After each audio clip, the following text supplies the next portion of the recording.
여러분 안녕하세요. 정량은 선교사입니다. 흔히 선교라고 하면 어떤 생각부터 드시나요? 아마 비행기를 타고 멀리 해외로 나가는 특별한 사역자들의 모습이나 교회에서 진행하는 단기 선교 프로그램 같은 좁은 의미의 사역을 가장 먼저 떠올리실 겁니다. 그런데 오늘 우리가 함께 푹 빠져볼 크리스토퍼 라이트의 저서 하나님 백성의 선교는 우리에게 훨씬 더 거대하고 본질적인 질문을 툭 던집니다. 도대체 우리는 누구이며 무엇을 위해 여기에 있는가? 바로 이 질문이죠. 오늘 이 시간 이 책에 담긴 성경의 핵심 진리들을 통해서 우리의 진짜 사명 그리고 정체성을 하나하나 깊이 있게 파헤쳐 보려고 합니다. 이 거대한 여정을 따라가다 보면 여러분의 평범한 일상이 어떻게 선교와 맞닿아 있는지 놀랍게 발견하시게 될 겁니다. 자, 그럼 본격적으로 시작해 볼까요? 가장 먼저 우리 머릿속에 꼭 심어두어야 할 진짜 중요한 전제가 하나 있습니다. 바로 우리의 모든 선교가 하나님의 앞선 선교에서부터 출발한다는 사실이에요. 신학 용어로는 이걸 미시오 데이, 즉 하나님의 선교라고 부르죠. 여러분, 선교의 진짜 주차는 우리가 아닙니다. 온 우주를 창조하신 하나님이시죠. 하나님의 거대한 목적이 태초부터 존재했고, 교회의 선교는 그저 그 목적에서 흘러나온 것에 불과합니다. 그리고 그 선교의 무대는 단순히 어떤 지역이나 종교적인 테두리 안에 갇혀있지 않아요. 영적, 사회적, 경제적, 생태적 차원까지 그야말로 하나님의 창조 세계 전체를 다 품고 있습니다. 그러니까 우리는 이 세상에 어쩌다 우연히 던져진 존재가 아니라 만물을 회복하시려는 하나님의 위대한 목적에 초대받은 영광스러운 동역자들인 셈입니다. 이쯤에서 선교에 대한 우리의 오랜 오해를 하나 풀고 가야겠죠? 흔히 말하는 좁은 의미의 선교는 지리적인 이동이나 해외 전도만 선교라고 생각하게 만듭니다. 물론 그것도 절대적으로 중요하죠. 하지만 그것만이 선교의 전부는 아니라는 겁니다. 총체적 선교는 하나님이 창조하신 세계 전체를 향한 그분의 거대한 청사진을 보여줍니다. 인간의 영원 구원뿐만 아니라 망가진 사회적 관계, 억압받는 경제 구조, 나아가 지금도 끙끙 앓고 있는 창조 세계 자체를 회복시키는 것. 그게 바로 하나님의 계획입니다. 우리의 진짜 정체성은 바로 이 넓고 거대한 성경적 진리, 총체적 선교 안에 깊이 뿌리를 내리고 있습니다. 시야를 이렇게 확 넓힐 때 비로소 내 일상이 선교의 현장으로 바뀌는 걸 경험하게 되실 겁니다. 자, 오늘 우리가 함께 뼈대를 세워볼 6가지 핵심 주제들입니다. 첫째, 그리스도인의 선교 재정의하기. 둘째, 거대한 이야기와 창조 세계. 셋째, 윤리적 정의를 통한 축복. 넷째, 총체적 구속과 대행. 다섯째, 매력적인 공동체. 그리고 마지막 6째, 사명 살아내기입니다. 그럼 첫 번째 파트입니다. 선교 재정의 하기. 과연 우리는 누구인가? 이어서 두 번째 파트, 거대한 이야기와 창조입니다. 우리가 어떤 이야기에 속해 있는지 아는 게 왜 중요할까요? 성경을 한 장씩 떼어놓고 보면 파편 같지만 사실 성경은 창조, 타락, 구속, 그리고 새 창조로 쭉 이어지는 하나의 엄청난 서사시입니다. 우리는 도대체 어떤 백성일까요? 첫 번째 정체성, 우리는 바로 자신이 속한 그 거대한 이야기를 아는 백성입니다. 창세기부터 요한계시록까지 관통하는 이 역사적 흐름을 제대로 이해하는 건 우리가 세상 속에서 내 자리가 어딘지 정확히 파악하는 데 필수적이에요. 우리는 타락으로 엉망이 된 세상 속에서 구속의 은혜를 맛보며 앞으로 다가올 새 창조의 완성을 손꼽아 기다리는 이른바 중간 시대를 살아가고 있습니다. 만물이 온전히 회복될 거라는 이 스토리의 해피엔딩을 우리가 이미 알고 있기 때문에 세상이 아무리 절망적으로 보여도 주눅들지 않고 당당하게 나아갈 수 있는 거죠. 이 장대한 성경의 뼈대는 우리 예수님께서도 직접 도장을 쾅 찍어주신 내용입니다. 누가복음 24장 44절에서 48절을 보면요. 부활하신 예수님께서 제자들의 꽉 막힌 마음을 활짝 열어주시는 장면이 나옵니다. 모세의 율법, 선지자의 글, 그리고 시편, 그러니까 구약 성경 전체가 곧 나를 가리키는 것이라고 말씀하시죠. 제자들은 구약을 자기들 민족의 옛날 역사책 정도로만 생각했는데 예수님은 구약이 이스라엘만의 이야기를 넘어서 온 열방을 향한 선교로 이끄는 완벽한 로드맵이자 구원의 이정표라는 걸 깨닫게 해주신 겁니다. 한마디로 구약 성경 전체가 이미 선교라는 목적지를 향해 힘차게 달려가고 있었던 겁니다. 자, 이어서 기억해야 할 우리의 두 번째 정체성은 우리가 바로 창조 세계를 돌보는 백성이라는 겁니다. 창세기 1장 26절에서 28절을 한번 떠올려 보시죠. 하나님은 인간을 그분의 형상대로 만드시고 피조물을 다스리게 하셨습니다. 여기서 잠깐, 고대 근동에서 형상이라는 말은 왕을 대신해서 통치하는 대리자를 뜻했어요. 그러니까 다스린다는 건 결코 폭군처럼 군림하거나 인간 마음대로 자연을 파괴하고 착취하라는 뜻이 아닙니다. 오히려 지혜롭고 자비로우신 하나님의 성품을 그대로 빼닮아서 이 세상을 선하고 아름답게 가꾸는 청지기의 역할을 의미하는 거죠. 거기에 대한 구체적인 행동 강령이 창세기 2장 15절에 나옵니다. 하나님이 사람을 에덴 동산에 두시고 그것을 경작하며 지키게 하셨죠. 원어적인 뉘앙스로 보면 피조물을 옆에서 섬기고 애지중지 돌본다는 깊은 뜻이 담겨 있습니다. 자연은 우리가 맘대로 꺼내 쓰는 자원 창구가 아니라 하나님의 영광을 눈부시게 드러내는 마스터피스, 즉 예술 작품입니다. 그러니 오늘날 우리가 자연을 보호하고 생태계를 돌보는 건 그저 요즘 유행하는 트렌드나 사회 운동이 아니에요. 죄가 세상에 들어오기도 전, 타락 이전부터 우리에게 주어졌던 최초의 사명이자 창조주를 향한 너무나도 당연하고 정당한 선교적 의무입니다.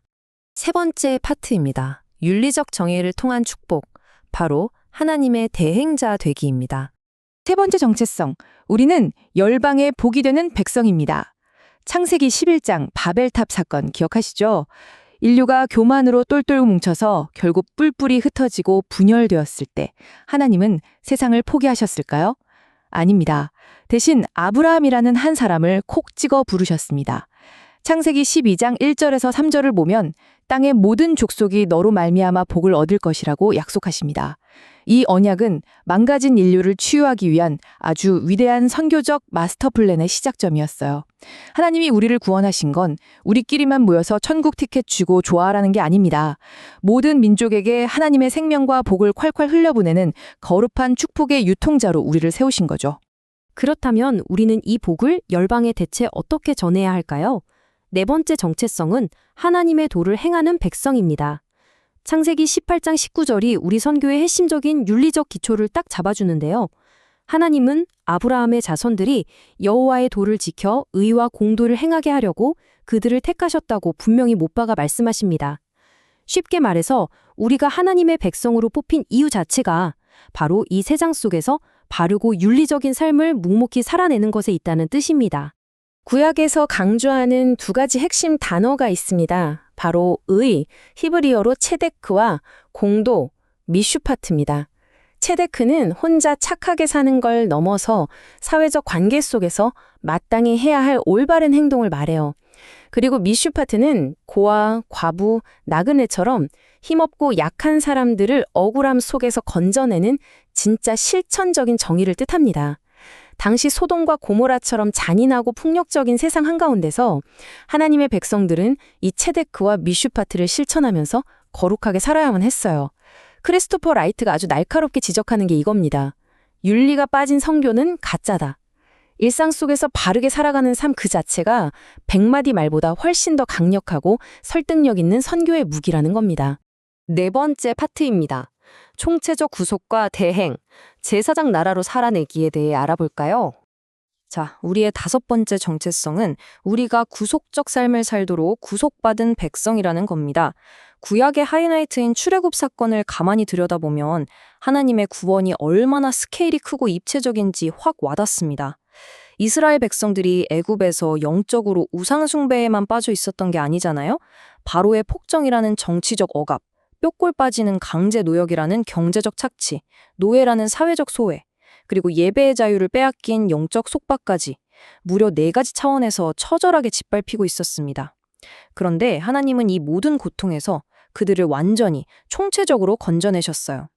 구원이란 단순히 영혼만 쏙 빠져나가 천국에 가는 게 아니라 우리 삶을 짓누르는 모든 억압으로부터의 완벽한 해방을 의미하는 겁니다. 정말 가슴 뛰는 사실은 이 출애굽의 총체적인 구속이 신약의 예수 그리스도를 통해 완벽하게 마침표를 찍는다는 거예요. 누가복음 4장 18절에서 20절을 보면 예수님께서 공생애를 시작하시면서 가난한 자에게 복음을 전하고 포로된 자에게 자유를 선포하십니다. 이건 레위기 25장에 나오는 희년, 즉 빚을 탕감해주고 노예를 풀어주고 땀을 쉬게 하는 그 희년의 정신과 소름 돋게 일치하죠. 예수님이 바로 그 진짜 희년을 이 땅에 몰고 오신 분입니다. 우리도 십자가의 은혜로 이 거대한 구원을 이미 받았잖아요. 그러니 오늘날 여전히 억압받고 고통받는 이웃들의 삶을 다방면으로 회복시키는 일, 이게 바로 우리가 마땅히 해야 할 사역인 겁니다. 자연스럽게 이어지는 우리의 6번째 정체성. 우리는 세상을 향해 하나님을 대표하는 백성입니다.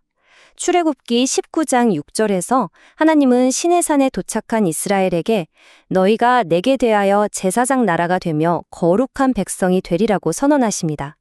고대 시대에 제사장이 뭐 하는 사람이었죠? 맞습니다. 바로 중재자입니다. 하나님과 백성 사이에서 백성을 하나님께로 이끌고 동시에 하나님의 거룩한 성품을 백성들에게 보여주는 사람이요. 하나님은 우리를 바로 이 시대의 제사장으로 부르셨습니다. 무너지고 깨진 세상을 품고 하나님께 기도하고 또 하나님의 따뜻한 사랑과 정의를 세상 사람들에게 반사해주는 거울 같은 존재가 되어야 하는 겁니다. 5번째 파트입니다. 매력적인 공동체. 어떻게 세상을 하나님께로 이끌 수 있을까요? 우리의 7번째 정체성, 바로 매력적인 그리스도인 공동체입니다. 이건 우리 공동체의 삶의 방식 자체가 자석처럼 세상을 끌어당긴다는 뜻인데요. 신명기 4장 5절에서 8절이 이걸 아주 정확하게 짚어줍니다. 모세는 이스라엘이 하나님의 정의롭고 공평한 율법을 삶 속에서 제대로 지켜내면 옆에 있던 이방 민족들이 그걸 보고 와, 이 나라 사람들의 지혜와 삶의 방식은 정말 대단하다 라며 감탄하게 될 거라고 말합니다.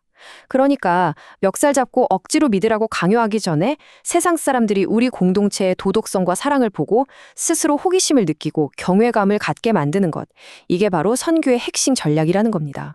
열왕기상 8장 41절에서 43절에 나오는 솔로몬의 성전 봉헌 기도도 한번 떠올려 보세요.